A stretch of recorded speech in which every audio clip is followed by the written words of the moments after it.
Достар, бүгін бір районға жұмысқа келіп тұрмыз. Район өте жақсы, тамаша, тып-тыныш, үйлер бәрі қымбат деген сияқты. Бірақ біздің бүгінгі кісілер кәрі адамдар екен да.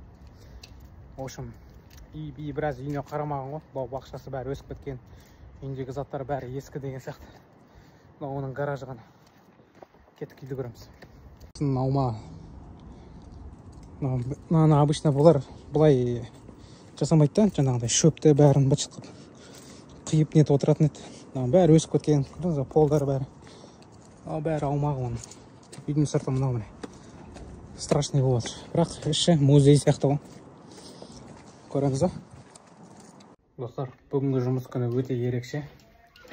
Өте ескі үйде жұмыс істеп жатамыз. Бұл кісілер, қарт кісілер. Және де жақсы тұрған ғой. Коллекцияны сұмдық жинаған. Масқара. Бір бөлмеге кіріп жатырмын, спальный, короче. Ата мен апаның екінші спальный сияқты ғой. Элементарно бір нәрсе көрсетейін сіздерге. Мына шымшықпен вакуумнан жасым менен үлкен 40-50 жыл. Үйде шамамен 12-13 бөлме бар. Заттары өте ескі, көнеден келе жатқан бағалы заттар, картиналары өте көп. Ескі, құнды деген сияқты.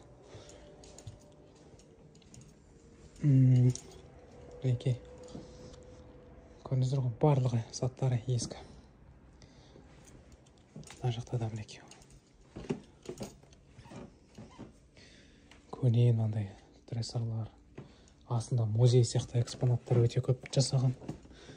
Картина нешінші жылғы картина қоймыз. Қараңыздар.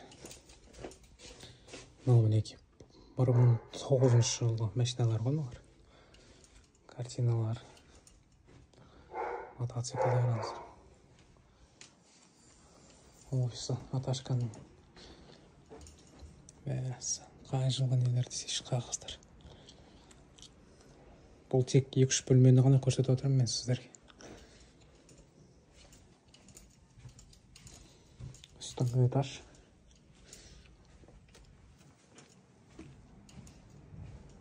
Көрдіңіздер ғой. Ана жақта енді аса зат.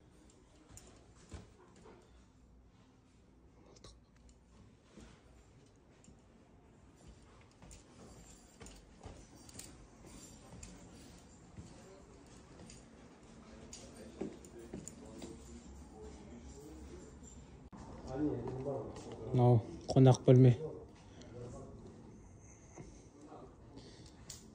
Бүкіл заттары ескі.